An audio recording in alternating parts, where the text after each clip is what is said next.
I've absolutely hammered that. That was perfect. Oh, there we go. Okay, now we're having some fun. 111.9 club head speed, nearly 112. 162 ball speed, that's a 7 mile an hour jump in both club head speed and ball speed. A carry of maybe 10 to 11 meters and a total of 270. Did you see how straight that went?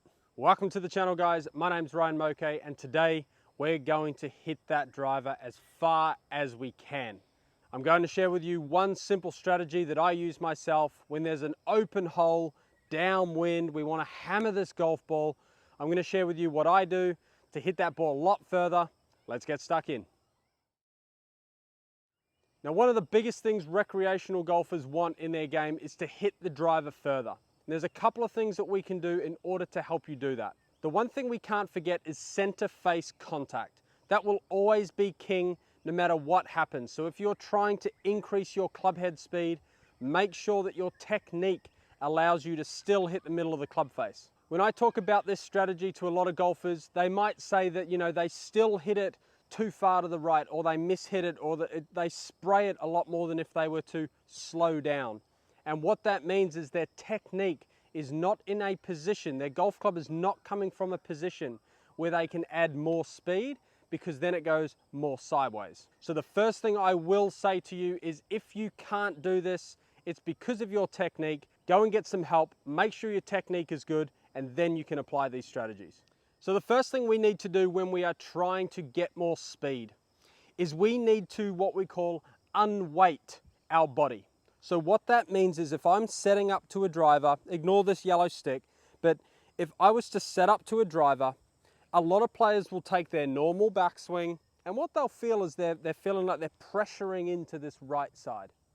Now, what I want you to feel is that you get all the weight from underneath the left foot and try and get as much pressure up here as you can. I want you to feel like you're getting really tall in the backswing. And what that's doing is unweighting our lead side. And what that's going to give us, it's going to give us a better opportunity to slam some pressure down into the ground during the downswing. If I was just to make a regular golf swing, well, I can still apply pressure, but I can't apply as much as if I went all the way up here and down. So think of your bathroom scales, for example. Imagine that you were standing on two bathroom scales right now, both say 100 kilos or both say 50 kilos. What you would want to do is you would want to make the scale over that's under the right foot, maybe say 100, okay? Then what you would want to do is have this one say maybe 10 or 20, but in the downswing you want to go from 10 or 20 on this side to maybe 200, and I want you to slam down into that lead side. And what that's going to do is that's going to put more of your body weight down into the ground, and then what we can do there is we can push down, and then when we start to push up, that's when we're applying a lot of force upwards, and that's what's going to sling this golf club down a lot faster. That's a method used by a lot of long drivers. If you watch what Bryson's been doing for the last couple of years, he's really been trying to get a faster takeaway and a lot of movement up through that right side, down through the left, and then really explode. And you'll actually see this left foot for a lot of guys coming off the ground. And all that is they're applying so much power that their foot can't stay on the ground, and it's popping off the ground. And that's where their speed's coming from. Not only are they doing that, but what they're also doing is by unweighting that lead side and getting a lot of pressure up here, they're getting a bigger turn. The club's moving a lot further. If the club moves further, you've got a lot more hand path to get this golf club to come down and swing a lot faster as well. So to create this feel for golfers, I've got my downshift board in front of me. This is a great tool to show you where the pressure moves throughout the swing. So when I jump on the downshift board, it's a board where you can see if I move all my pressure to the left side of the board goes down. If I move it all the way to the right side goes down. So what we want to feel is a sensation of, when I get into my setup position with driver, we want our setup to be slightly tilted away from the target. You might feel there's more pressure on this right side right now. Upper body's tilted back. And in the backswing, I really want to feel like all my pressure is in the right, nothing really in the left.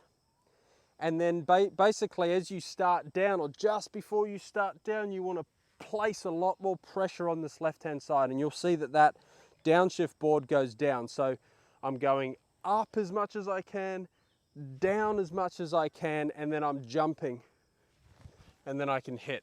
That's what I'm trying to do, and that's what the downshift board allows me to feel. So what I want to do for you now is hit 3 tee shots with just a normal swing, a stock swing, not trying to hammer it. I'm still going to be trying to hit it hard, but I'm not going to be using those techniques we just saw.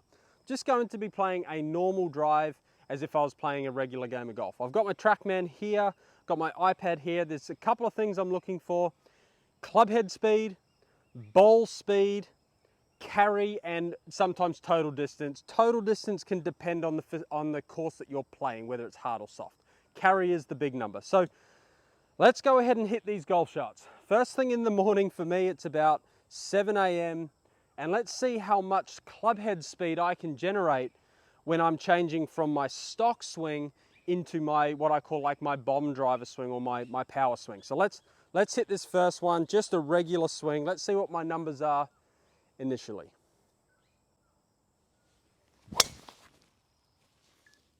Now I'm not really worrying about where that ball goes. Okay, so you see there, first thing in the morning, 105, ball speed 153, carry 217. Whew, I need to warm up. Okay, let's go again. Should be able to get those numbers up a little bit. Definitely mishit that too. That was not the greatest strike.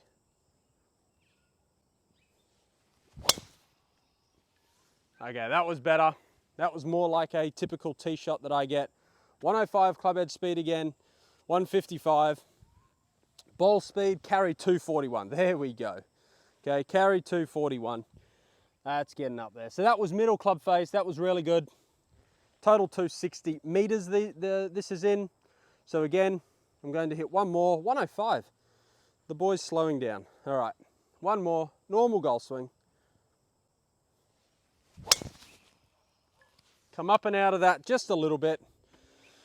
Ball speed, so club head speed and ball speed are very, very similar. 105, 155, that carry would have been down, yep, 227. So you can see that my max carry, as I look on TrackMan here, is 241. And you know what, that's about right, okay? So what I'm going to do now, this is the fun part, is I'm going to try and use those techniques we were talking about just before. Okay, so I'm hoping that with this technique of me really feeling like I'm moving up in the backswing, slamming my pressure down in the downswing, I can hopefully jump the speed up to maybe 110. Now that's about a 5 mile an hour increase. Hopefully get my ball speed up to maybe the 160s and get that carry number up a lot more. So let's give this a go. I'm just going to tee this up just a little bit more. It's a bit low for me. There we go. Okay. So what I like to feel when I do this is I'm kind of like rocking back and through. I'm feeling I'm going on my left, then my right, then planting down. Let's see how this goes. Really going to hammer this as much as I can. I'm not worried about strike.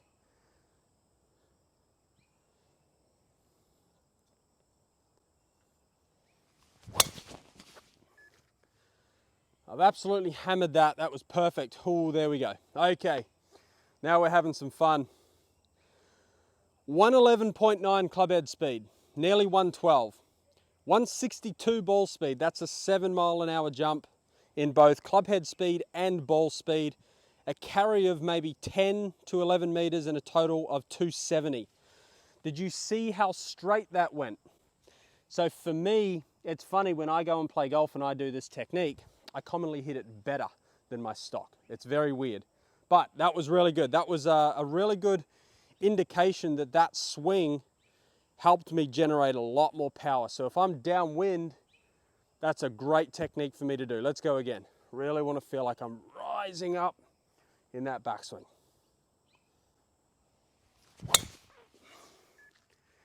Hit that out of the heel.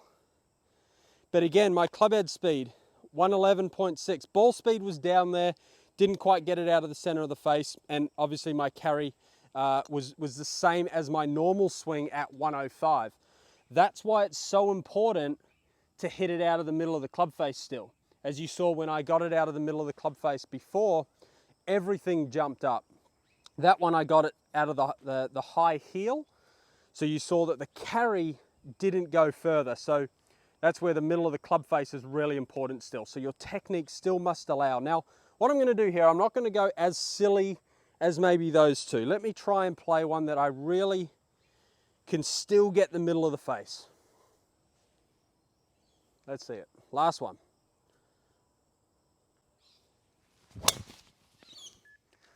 Got it out of the middle, but it was a little flat. Again, 111.9, 163 ball speed, carry. Yeah, come out a little bit too low. It didn't quite, I got it, if I could show you this on camera, I got it right about here in the toe. So the biggest thing that you can take away from there is if you want to generate some more club head speed, now don't forget, this is my 6th swing of the day. So if you want to get some more club head speed, the simplest technique that I can give you is to unweight your lead side. Get all that weight off that lead side and get up as tall as you can. From there, that allows us to push back down and really apply some force out of the ground, which then generates a ton more club head speed. That's a 7 mile/h club head speed difference to when I just hit a stock shot. Now guys, I will reiterate, if your technique is not suited to this style of swing, please see someone to improve the technique. I am by no means saying that you should just willy-nilly go out and try and hammer these golf shots, because there was proof. Even in my ball striking there, I had one that was really good, and I had the rest were all there or thereabouts. But I will say this, my dispersion, I hit my bomb driver, let's call it, I hit that straighter than my other ones. My other ones, I had a couple of flare cuts, which is my tendency, and my dispersion was a lot closer to my target, even with me trying to hammer it, which means that I can continue to do this with my current technique. Every now and again, I'll smash one, it'll feel really good, and hopefully I get it somewhere near the guys that I play with. So guys, if you like that video, please press the like and subscribe button. Comment below if you've got any questions whatsoever. Until next time, thanks for watching.